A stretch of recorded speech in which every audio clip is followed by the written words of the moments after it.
Assalamualaikum warahmatullahi wabarakatuh. Alhamdulillahi rabbil alamin, wa bihi nasta'inu ala umurid dunya waddin. Ashhadu an la ilaha illallah wahdahu la syarika lah, wa ashhadu anna Muhammadan abduhu wa rasuluh. Allahumma salli wa sallim ala nabiyyina Muhammadin wa ala alihi wa ashabihi ajma'in. Rabbi shrah li sadri wa yassir li amri wahlul 'uqdatam min lisani yafqahu qawli, amma ba'du. Bapak-bapak, ibu-ibu, jamaah kuliah maghrib yang dirahmati Allah, bersyukur kita kepada Allah Subhanahu wa taala. Mudah-mudahan hari-hari kita diberikan keistiqomahan untuk tetap taat kepada Allah Subhanahu wa taala. Tugas kita sebagai seorang hamba Allah, dan hamba Allah itu adalah gelar yang paling tinggi buat kita sebenarnya. Jadi posisi kedudukan dan peran sebagai hamba Allah itu harus kita miliki terus. Nah, Bapak dan Ibu, sebelum kita lanjutkan kajian tentang adab, yang saat ini kita akan bahas tentang adab meminta izin saat ketika berkunjung ke rumah orang, saya ingin sampaikan tentang masalah hamba Allah itu. Jadi dulu pernah ada dialog 3 orang sufi, ya, ahli tarikat pada Allah itu. Orang ini sudah sama-sama alim gitu ya. Nah, kalau orang alim dialog itu kan lebur gitu bahasanya, bagus itu. 3 orang alim ini dialog, sama-sama dekatlah sama Allah. Nah, yang satu itu memulai pertanyaan, kira-kira lebih baik hidup apa mati gitu kan. Pertanyaannya, lebih baik hidup apa mati gitu. Nah, yang pertama itu, alim yang pertama menjawab, lebih baik hidup. Lebih baik hidup. Kenapa? Kalau hidup itu kan bisa berbakti sama Allah, bisa sujud. Jadi kenikmatan tertinggi seorang hamba itu adalah ketika bisa sujud pada Allah itu. Itu nikmat sekali, sujud pada Allah itu. Jadi lebih baik hidup, enakan hidup. Apa nanti kalau sudah di akhirat masuk surga, ya paling makan-makan gitu kan. Terus kelonan sama bidadari itu ya, yang masuk surga, mudah-mudahan masuk surga. Jadi kan itu aja. Jadi lebih baik hidup katanya kan, lebih baik hidup. Jadi bisa berbakti, bersujud pada Allah. Masuk akal juga gitu kan. Masuk akal juga. Terus kalau yang satunya ditanya, yang kedua, alim yang kedua menjawab, ya lebih baik matilah, biar cepat ketemu sama Allah. Sudah rindu sama Allah, ingin ketemu sama Allah. Jadi lebih baik mati.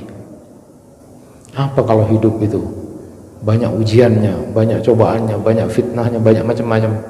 Jadi lebih baik cepat-cepat ketemu sama Allah saja katanya. Itu yang alim yang kedua. Nah, yang ketiga ini enak. Kalau yang ketiga itu memang enak. Jadi yang satu sudah pilih lebih baik hidup, yang satu pilih lebih baik mati. Nah, yang ketiga ini sudah tengah-tengah saja. Dia jawab, mana yang lebih baik, hidup atau mati? Karena sudah ditunggu dari dua-dua ini mana yang menang gitu kan. Yang satunya hidup, yang satunya mati. Nah, yang alim yang ketiga ini ketika ditanya itu, dia bilang, kita ini hamba Allah, kita ini hamba Allah. Hidup ya baik, ya mati juga baik katanya. Jadi pilih-pilih tengah-tengah saja. Kita kan hamba Allah, ya terserah Allah. Hidup ya bagus, ya mati ya bagus juga, tidak ada masalah itu. Katanya yang ketiga ini. Nah, ini dialog yang tidak sederhana, tapi sebenarnya bagus untuk kita telah bersama. Jadi yang ketiga itu menjawab, kita ini sebagai hamba Allah. Jadi hamba Allah itu tertinggi ternyata. Jadi titel hamba Allah itu tertinggi, supaya kita ini paham bahwa kita ini hamba Allah. Jadi tidak boleh petantang petenteng di dunia itu, sombong dengan kekuasaan, sombong dengan harta dan jabatan, sombong dengan kelebihan apapun, itu tidak ada itu. Bahkan di dalam Al-Quran surat Al-Fajr itu, di ayat-ayat terakhir yang sering kita dengar, gak bisa masuk surga sebelum kita menjadi hamba Allah.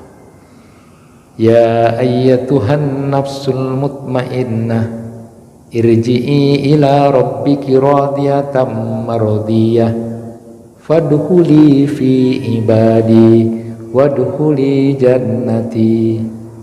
Wahai jiwa-jiwa yang tenang, kembalilah kepada Allah dengan ridha, dan Allah ridha kepada kamu, masuklah kamu menjadi hamba-hamba Allah, baru nanti masuk ke surga. Jadi harus jadi hamba dulu. Rasulullah SAW pun ternyata itu mendapat gelar hamba itu dari Allah, itu yang tinggi. Kita perhatikan misalnya sebutan pada Nabi kita, Nabi Muhammad SAW, Allahumma salli ala Muhammad wa sallim. Di dalam surat Al-Kahfi ayat 1 yang sering kita baca itu, bagaimana bacaannya? Alhamdulillahilladzi anzala ala abdihil kitaba wa lam yaj'al lahu iwaja. Kepada siapa diturunkan? Ala abdihi, kepada hambanya, langsung dinisbatkan kepada Allah, hambanya Allah. Jadi Rasulullah itu disebut tertinggi dengan hamba.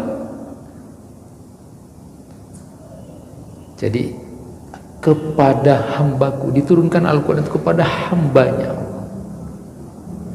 Jadi gelar tertinggi. Yang kedua, kita bisa baca misalnya di dalam Quran surat Al-Isra, saat bercerita tentang Isra Mi'rajnya Nabi kita Nabi Muhammad, gimana? Subhanalladzi asra bi abdihi lailam minal masjidil haram ilal masjidil aqsa. Jadi disebut siapa hamba yang dimaksud diperjalankan Allah itu adalah Rasulullah. Jadi gelarnya itu adalah hambanya, dinisbatkan langsung kepada Allah, hambanya. Di dalam ayat-ayat yang lain juga, siapa yang ragu terhadap ayat Al-Quran, maka silakan buat semisal itu, yang diturunkan kepada hambaku yang ragu tentang itu, silakan. Hamba lagi disebut di situ. Dan banyak ayat lain yang kemudian menyebut hamba itu. Ternyata kata hamba itu dari beberapa ayat itu kita bisa menarik pelajaran pertama, bahwa Allah memuliakan Nabi kita Nabi Muhammad dengan sebutan hamba. Nabi Muhammad orang nomor 1 nanti di akhirat saja disebut hamba Allah. Lah kok kita mau petantang petenteng itu gimana ya? Makanya tadi disebutkan, masuklah kamu ke dalam golongan hamba-hambaku, baru masuk surga. Maka di dalam itu disebutkan akhirat itu tilkad darul akhirah naj'aluha lilladzina la yuriduna uluwan fil ardi wala fasada wal aqibatu lil muttaqin. Negeri akhirat itu dijadikan oleh Allah itu untuk siapa? Untuk orang-orang yang kemudian tidak melakukan kesombongan, tinggi hati, dan tidak merusak. Artinya negeri akhirat untuk orang-orang yang kemudian betul-betul menjadi seorang hamba Allah. Karena Nabi Muhammad sendiri kemudian diberi gelar sebagai hamba oleh Allah. Dan yang kedua, gelaran hamba itu juga menunjukkan bahwa dia akan berbakti kepada Allah, bersyukur kepada Allah, mengabdi kepada Allah, itulah hamba. Makanya ketika Rasulullah SAW suatu saat ditanya Aisyah radhiyallahu anha, kenapa engkau ya Rasulullah salat malam sampai kemudian sungguh-sungguh begitu, jadi sampai kakinya bengkak, itu kan kelihatan sekali. Kenapa masih harus melakukan itu? Maka lalu kemudian Rasulullah menjawab, afala akuna abdan syakura. Apakah aku tidak boleh menjadi seorang hamba yang suka bersyukur? Kemudian riwayat dari Hudzaifah bin Yaman itu juga ketika berbicara tentang bagaimana Rasulullah SAW suatu saat kami bersama Rasulullah ikut salat malam bersama Rasulullah, dan Rasulullah itu membaca surat Al-Baqarah. Kami pikir sudah selesai itu Rasulullah mau ruku gitu kan, sudah baca surat itu, ternyata tidak, diteruskan Ali Imran. Sabar lagi kami itu, habis Ali Imran ini sudah selesai kira-kira kan begitu, ternyata diteruskan dengan surat An-Nisa. Itu menunjukkan bahwa hamba yang bersyukur, hamba itu adalah orang yang memang betul-betul berbakti kepada Allah dan terus menerus ada ketaatan kepada Allah, dan itu terus menerus dilakukan. Itu hamba itu namanya. Dan hamba ini pun dalam pembelajaran seperti ini supaya kemudian ingat bahwa walaupun aku ini menjadi orang yang nomor satu bahasanya nanti, paling mulianya Bani Adam nanti di akhirat, aku tidak bangga, kata Rasulullah. Itu untuk mempelajarkan sehingga kemudian aku ini tetap hamba. Jangan seperti orang-orang Nasrani itu sampai membangga-banggakan nabinya sampai kemudian mengangkat sebagai Tuhan. Maka aku tidak mau digitukan, kata Nabi Muhammad, aku ini hamba. Itulah kemudian pembelajaran hebat.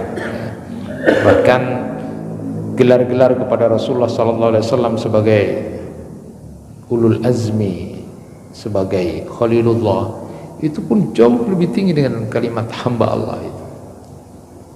Jadi tetap menjadi hamba Allah, hamba Allah. Jadi di pikiran kita itu adalah hamba Allah yang selalu punya ketaatan dan tidak ada kesombongan, dan berjalan dengan ketawaduan di dunia ini. Karena negeri akhirat itu hanya akan diperuntukkan bagi orang-orang yang tidak ada rasa kebanggaan, tidak ada rasa kesombongan ketika berjalan di muka bumi, dan dia tidak melakukan pengerusakan. Itulah hadiah bagi orang-orang yang bertakwa. Maka ketika ceritanya Bisri al-Khafi itu sebelum sadar menjadi orang yang bertaubat sehingga menjadi orang alim itu, ceritanya kan ada Bisri bin Khafi itu, ceritanya Ibnu Qudamah itu menceritakan Bisri al-Khafi itu. Di Bisri al-Khafi itu rumahnya jadi base campnya orang-orang bermaksiat gitu kan, ya minum-minuman, main wanita, itu jadi base campnya. Nah suatu saat ada seorang datang, karena itu sudah menjadi kebiasaan gitu ya, ada orang yang datang lalu nanya, ini siapa yang punya rumah? Bisr gitu, ini Bisri yang punya rumah. Ini orang hurun au abdun, ini orang merdeka atau seorang hamba gitu kan, tanya. Lalu kemudian dijawab oleh pembantunya, ini hur, ini orang merdeka, ini orang bebas. Oh ya pantas, sudah tidak apa-apa kalau hur. Karena kalau dia seorang hamba tidak akan melakukan seperti ini. Nah, lalu kemudian orang itu pulang. Rupa-rupanya dialog antara sang tamu dengan pembantu rumah tangganya Bisr ini didengar oleh Bisr. Lalu kemudian dia ingin ketemu sama orang itu. Dikejar orang itu kemana arahnya. Kemudian ketemu, lalu kemudian tadi ngomong apa? Dia tanya seperti itu. Ya kalau seorang hamba, ya tidak mungkin melakukan begitu-begituan itu. Lalu kemudian disitulah Bisri al-Khafi kemudian bertobat sampai kemudian menempelkan dirinya di tanah tersungkur, lalu kemudian dia menjadi orang yang alim setelah itu. Jadi kita ini bukan orang merdeka, kita ini adalah hamba Allah. Artinya kita diikat oleh aturan-aturan Allah. Kalau kita mau dengan aturan-aturan Allah itu menjadi seorang hamba yang taat kepada Allah, lalu kemudian tidak menjadi orang yang sombong dalam kehidupan keseharian kita, tidak merusak, maka lalu kemudian kita akan masuk surga kalau kita tergolong sebagai hamba Allah. Jadi itulah yang harus kita tetap perjuangkan. Kita ini adalah seorang hamba Allah. Jadi orang yang beribadah bagus, jangan bangga, karena belum tentu kita diterima amalnya, sehingga terus mengoreksi kebaikan-kebaikan amal kita. Pun begitu pula kalau kita masih punya banyak salah dan dosa, pun jangan menjadi bangga bahwa Allah Maha Pengampun, lalu kemudian kita terus menerus dan tidak kemudian berubah.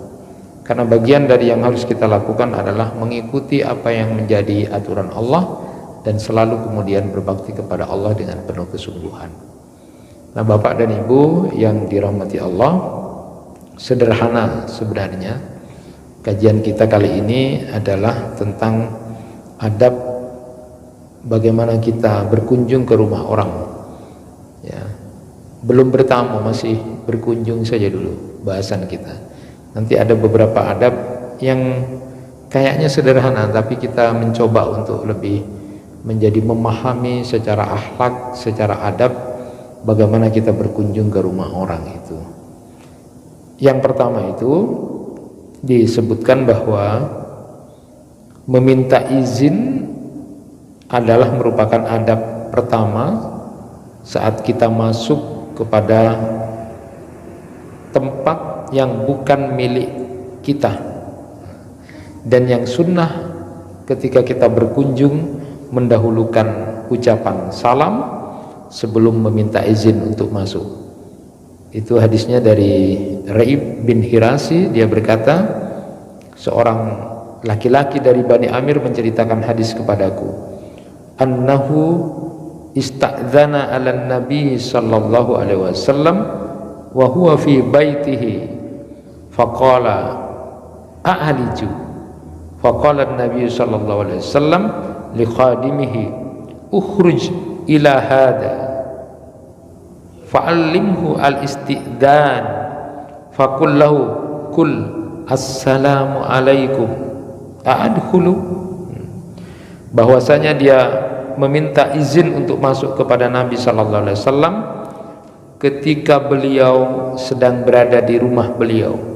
Maka dia berkata, apakah saya boleh masuk?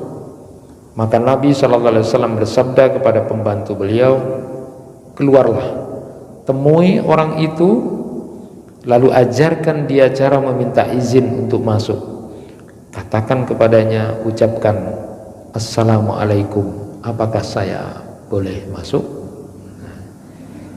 Jadi yang pertama kali kita harus lakukan adalah meminta izin dengan mendahulukan ucapan salam sebelum kita masuk rumah orang.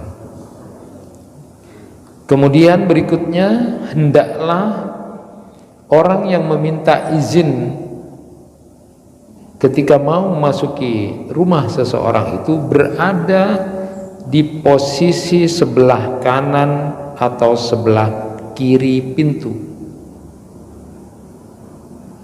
Jadi tidak boleh persis di depan pintu, sehingga matanya nanti tidak melihat sesuatu pun yang ada di dalam rumah, karena tuan rumah barangkali sedang berkumpul sama keluarganya, lagi tidak, mungkin masih belum sempurna auratnya atau sesuatu yang tidak bisa dilihat. Jadi diusahakan, ini adab. Jadi masuk rumah orang, kalau pintunya itu yang penting tidak langsung berhadapan dengan pintu, bisa di sebelah kanannya, bisa di sebelah kirinya, lihat posisinya, yang penting tidak langsung berhadap-hadapan ya, sehingga kita kemudian bisa melihat secara bebas apa yang ada di dalam rumah itu. Khawatir kemudian tuan rumah sedang tidak siap untuk mendapatkan pandangan dari tamu atau orang yang berkunjung itu. Nah, Bapak dan Ibu yang dirahmati Allah, berikutnya itu adalah ini haram bagi seseorang, nah ini, untuk melihat-lihat di dalam rumah orang lain tanpa seizinnya. Jadi berdasarkan sabda Nabi sallallahu alaihi wasallam, "Man ittala'a fi baiti qaumin bi ghairi idznihim faqad halla lahum ayyafqa'u ainahu." Barang siapa yang melongok, melihat-lihat, mengintip-ngintip di rumah satu kaum tanpa seizin mereka, maka halal bagi mereka untuk mencongkel matanya. Jadi ini riwayat Imam Muslim, hadis nomor 2158. Makanya hukumnya mengintip itu tidak boleh. Jadi kadang-kadang kalau mau namu itu assalamualaikum, assalamualaikum, itu kadang-kadang entep bu, entep gitu kan, corak bodoh entep gitu. Ini kayaknya sederhana. Itu sebenarnya kalau pas lagi orang, mohon maaf ya, apalagi nanti ada waktu berkunjung itu, waktu yang tidak tepat, waktu misalnya lagi tiduran gitu, diintip-intip, itu boleh, halal itu, dicongkel matanya. Jadi kalau kemudian langsung di kerpas itu halal itu. Saya ngentep-ngentep. Jadi kalau masuk rumah orang lain itu sudah di situ, yang penting itu kondisi dengar. Jadi assalamualaikum gitu. Posisinya juga sudah siap di kanan, pas langsung ngentep sekedar ngintip itu. Ada yang lebih parah lagi, betul-betul dibuka itu, entep bongku itu halal itu, darahnya itu. Nanti termasuk juga itu, yang penting itu juga ada etika, ada adab yang harus dibangun ya. Nah, tidak boleh mengintip, apalagi istilah-istilah ngintip orang mandi. Jadi sudah tahu tuan rumahnya mandi, diintip, itu lebih parah lagi itu kan. Nah, berikutnya adalah hendaklah orang yang meminta izin untuk bertamu itu memilih waktu yang tepat untuk meminta izin atau dia datang ya. Jadi kita tidak boleh bebas ya kalau di waktu-waktu tertentu kecuali darurat. Tetapi secara hukum orang yang berkunjung itu juga harus memprediksi waktu, kira-kira ini kira-kira sudah ada, ini sudah istirahat. Itu prediksi secara umum di masyarakat ya. Nah, hak meminta izin itu 3 kali. Nah, jika diizinkan maka boleh masuk, dan jika tidak diizinkan maka pulang. Berdasarkan sabda Nabi sallallahu alaihi wasallam, "Idza sta'dzana ahadukum salasan falam yu'dzan lahu falyarji." Apabila salah seorang dari kalian meminta izin sebanyak 3 kali tetapi tidak diizinkan baginya, maka hendaklah dia pulang. Nah, jadi jika orang yang meminta izin itu mengira bahwa suaranya tidak didengar, maka menurut satu pendapat dia tetap harus pulang berdasarkan zahir hadis ini. Tetapi menurut pendapat lain, dia boleh menambah permohonan izinnya sehingga dia yakin bahwa suaranya telah didengar. Itu di dalam kitab Fathul Bari halaman 29 ya. Jadi hadis ini menunjukkan bahwa kalau tekstual hadis ini, jadi salam itu sudah 3 kali. Jadi assalamualaikum, assalamualaikum, terus assalamualaikum. Maka ada ulama yang mengatakan kalau sudah jelas pasti didengar oleh tuan rumah 3 kali, maka itu tidak perlu mengulangi lagi, berarti sudah pulang dan tidak usah marah. Berarti tuan rumah lagi tidak berkenan untuk menerima. Tapi bolehkah ditambah salam menjadi 10 kali misalnya? Boleh, kalau disangka bahwa tuan rumah tidak mendengar. Tapi itu pun sudah jelas perhitungan kita, sebenarnya dia betul-betul tidak mendengar, maka boleh kita ulangi. Tapi kalau sudah 20 kali itu Pak, itu sudah segera pulang, artinya tidak berkenan, dan kita harus lapang. Jangan kemudian saya itu orang yang masuk kok tekcek tarik mau masuk kok, iya Satya saya buka elabang lah. Nah itu kita tidak punya adab itu. Ya harus lapang jadi orang. Selama ini kan kadang-kadang kita kan seperti itu. Saya baca satu kitab, nanti kita bahas itu, kajiannya menarik juga itu, tentang pertolongan Allah itu, motivasi bagaimana Allah akan menolong seseorang nanti. Itu misalnya waja'alna ba'dakum li ba'din fitnah afala atasbiruna. Jadi kamu itu nanti antara sesama nanti akan dijadikan ujian. Jadi sesama jamaah nanti akan ada crash itu ada.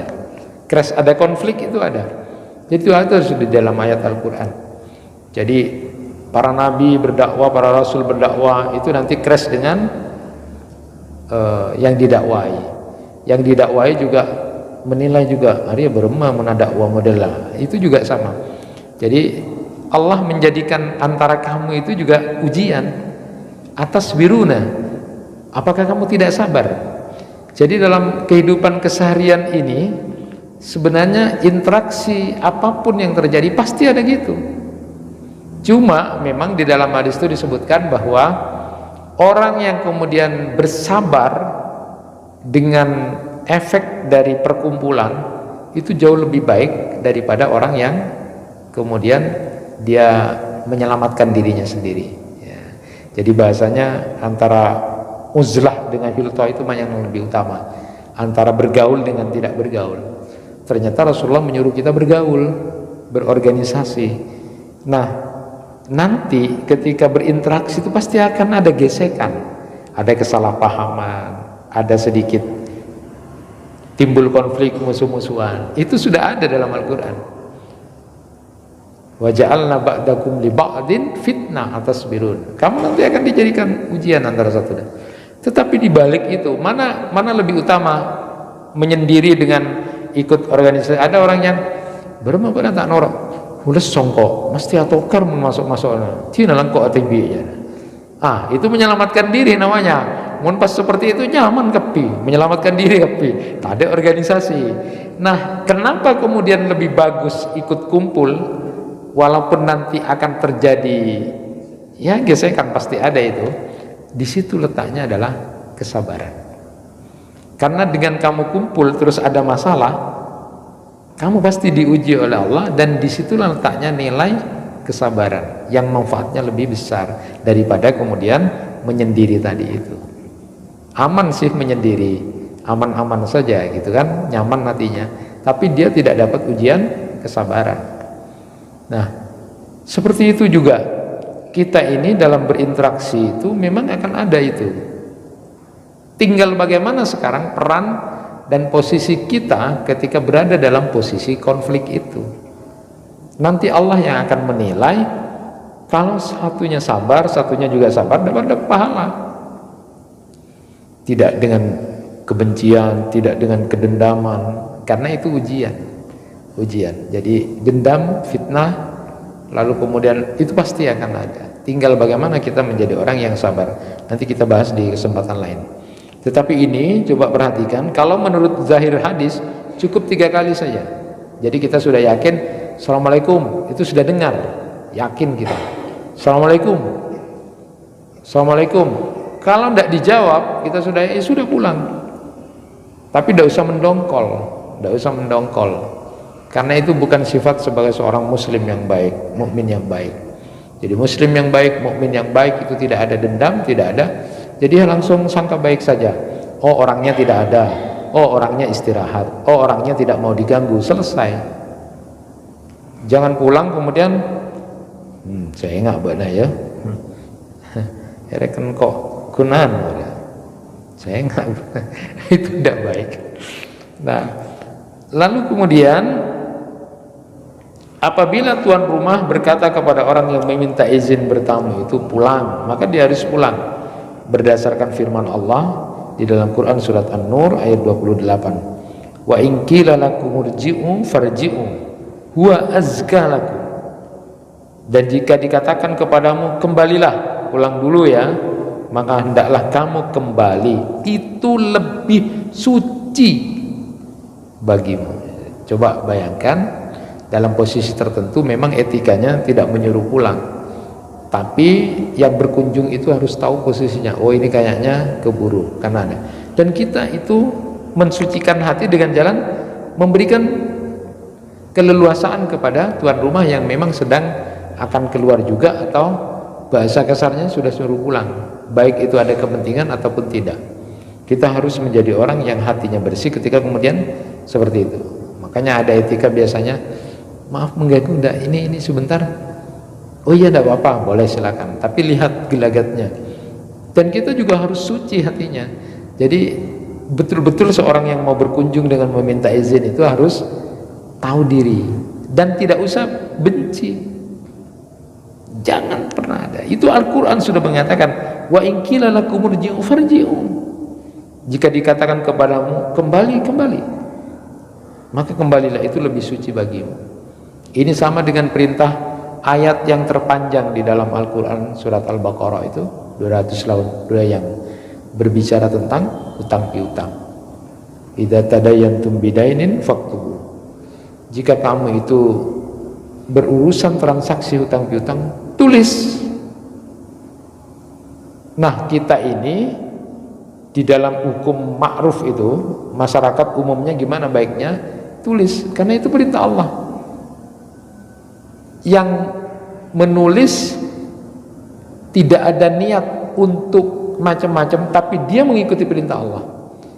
Yang dibuat tulisan, artinya yang berhutang lalu, jangan kemudian tersinggung. Bahasanya matilah kun perak 1 juta ya catat. Nah, ini kadang-kadang kita begitu. Maka tapi itu dilihat kemakrufan, pantasnya dicatat itu berapa. Jadi kalau sesama sahabat, kalau cuma 1 juta sudah, itu secara umum tidak ada masalah, tidak mengganggu ekonominya, jangan, tidak apa-apa, silakan. Tapi kalau mau mengikuti perintah Allah, maaf ya, ini saya mengikuti saja, tidak apa-apa. Dan yang berhutang juga silakan, tidak apa-apa, itu namanya sama legowo. Tapi kadang-kadang kita kan tidak, kun perak itulah catat silanya autang ya. Kita akan caca itu. Kadang-kadang kita tidak mengawalkan ini. Maka di dalam Al-Quran pun kalau bahasanya suruh kembali karena ada sesuatu, mungkin ada, ya silakan, kita harus disebutkan huwa azka lakum, itu mensucikan hati kamu. Ujian memang berat ujian, tapi kan kita mendongkol, salahnya di situ.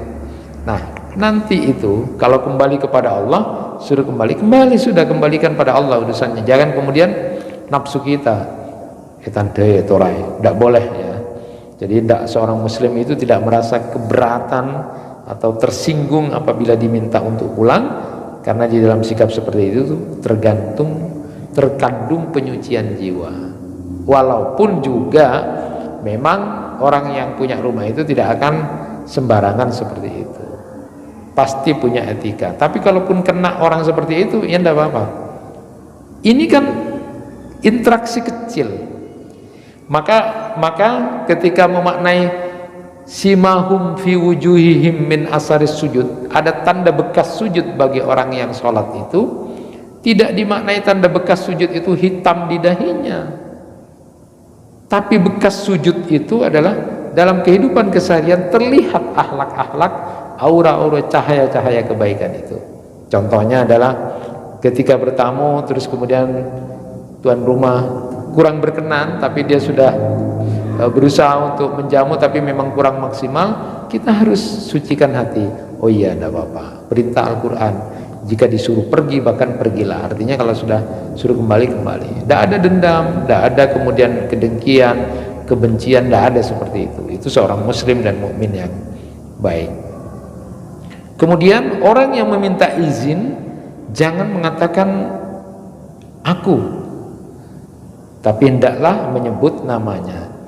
Jadi apabila tuan rumah bertanya siapa, maka berdasarkan hadis Jabir radhiyallahu an, beliau berkata, ataitun Nabi sallallahu alaihi wasallam fi dainin kana ala abi fadaqaftul bab faqala manda faqultu ana faqala ana ka'annahu karihaha. Aku datang kepada Nabi sallallahu alaihi wasallam dalam rangka melunasi hutang yang ditanggung bapakku. Lalu aku mengetuk pintu rumah beliau, maka beliau dari dalam bertanya, siapa? Aku menjawab, aku. Maka beliau bersabda, aku. Sepertinya beliau tidak suka dengan jawaban itu. Jadi kalau ditanya siapa? Hudzaifah. Jangan engkau. Tak hafal ya. Jadi kalau kok siapa? Biasanya kalau sahabatnya masih hafal, tetapi bahasa ini langsung sebut namanya. Ya, karena Rasulullah tidak suka model seperti itu. Artinya pemahamannya takut keliru. Takutnya kemudian suaranya mirip, arwah setokang nakiotang. Ambu cek jawab. Padahal ternyata temannya. Maka sebut namanya. Jangan kemudian kok. Nah, jangan. Jadi sebut namanya. Ini adab. Ini etika. Nah, orang yang datang meminta untuk masuk, untuk bertamu itu hendaklah tidak mengetuk pintu dengan keras. Berdasarkan hadis yang diriwayatkan oleh Anas bin Malik radhiyallahu an, bahwasanya beliau berkata, "Inna abwaban Nabi sallallahu alaihi wasallam kanat tuqra'u bil adhafir." Sesungguhnya pintu-pintu rumah Nabi sallallahu alaihi wasallam biasa diketuk dengan ujung kuku. Jadi pelan-pelan. Jadi kalau pakai ketukan itu pakai ujung itu pelan-pelan. Assalamualaikum ya. Jangan seperti orang kebakaran ya. Jadi Assalamualaikum. Jadi itu ada adab, ada etikanya. Hal-hal sederhana ini menunjukkan bahwa kita ini orang tawadhu.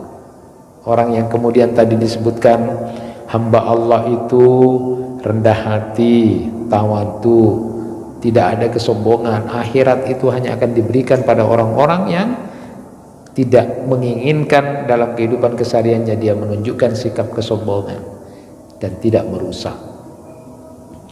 Orang yang meminta izin masuk rumah itu tidak boleh masuk ke dalam rumah apabila di dalamnya sedang tidak ada orang, karena itu mengandung pelanggaran atas hak orang lain itu, kecuali sudah diizinkan sebelumnya. Jadi kalau belum dapat izin itu tidak boleh, harus ada adab. Saya suka dengan beberapa adab di beberapa pesantren itu, ya, tawadhu sekali, tidak mau menatap rumah kiainya ke dalam dengan bebas. Beda kalau kita tidak beradab, belum ada tamunya sudah, itu yang kukap ya, itu kadang-kadang saya, wah ini memang adab, ini masalah kesederhanaan, masalah bagaimana kita menjadi hamba Allah tadi. Hamba Allah itu adalah orang yang tidak merdeka, tetapi dia penuh ketaatan kepada Allah Subhanahu wa taala. Dia betul-betul menjadi hamba Allah, bangga bisa bersujud kepada Allah, lalu kemudian nanti senang bertemu dengan Allah, dan lalu kemudian dia berusaha untuk menjadi orang-orang yang selalu berada dalam ketaatan kepada Allah Subhanahu wa taala. Dia tidak memerdekakan dirinya karena dia diikat dengan ketaatan kepada Allah. Nah, ada adabnya lagi, diam sejenak, menahan diri, tidak masuk setelah mendapatkan izin, karena kemungkinan adanya uzur bagi tuan rumah. Dan begitu pula dalam meminta izin untuk masuk kedua kalinya.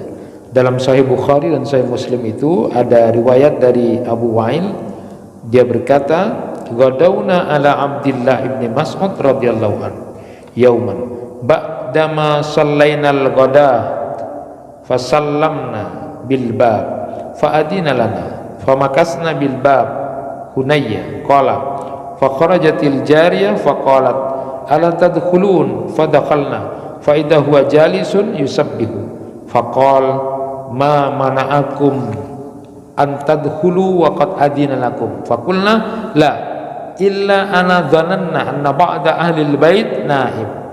Kami pergi pagi-pagi kepada Abdullah bin Mas'ud radhiyallahu anhu suatu hari setelah kami melaksanakan salat subuh. Lalu kami mengucapkan salam di depan pintu dan dia mengizinkan kami. Lalu kami masih diam di depan pintu sejenak.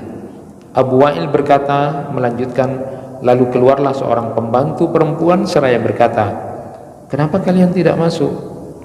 Maka kami masuk. Ternyata dia Ibnu Mas'ud sedang duduk bertasbih. Kemudian dia berkata, "Apa yang menghalangi kalian untuk masuk padahal kalian telah diizinkan?" Maka kami katakan, "Tidak ada. Hanya saja kami mengira bahwa sebagian penghuni rumah ini masih tidur." Jadi itu kehati-hatiannya ya. Walaupun sudah diizinkan masuk, tapi kira-kira kalau waktunya itu masih tidak tepat, mungkin ada yang belum beres-beres, masih ada yang tidur di sebelahnya, maka kemudian dia menjaga diri sebagai orang yang mau masuk berkunjung ke rumah orang lain. Betapa etika dan adab ini dipakai. Nah, siapa yang dipanggil atau dikirimkan utusan untuk mengajaknya masuk, maka tidak perlu meminta izin. Berdasarkan hadis Abu Hurairah radhiyallahu an, bahwasanya Rasulullah bersabda, "Idza du'iya ahadukum ila ta'amin faja'a mar rasul fa inna dzalika lahu udin." Apabila salah seorang di antara kalian diundang untuk menghadiri jamuan makan, lalu dia datang bersama utusan yang dikirim untuk mengundangnya, maka itu adalah izin baginya. Jadi sebagian ulama itu mengecualikan apabila orang yang diundang itu terlambat dari waktu undangan atau berada di suatu tempat yang biasanya membutuhkan izin, maka dia tetap harus meminta izin. Jadi tetap harus minta izin, apalagi kemudian bukan orang yang kita undang, yang kita utus.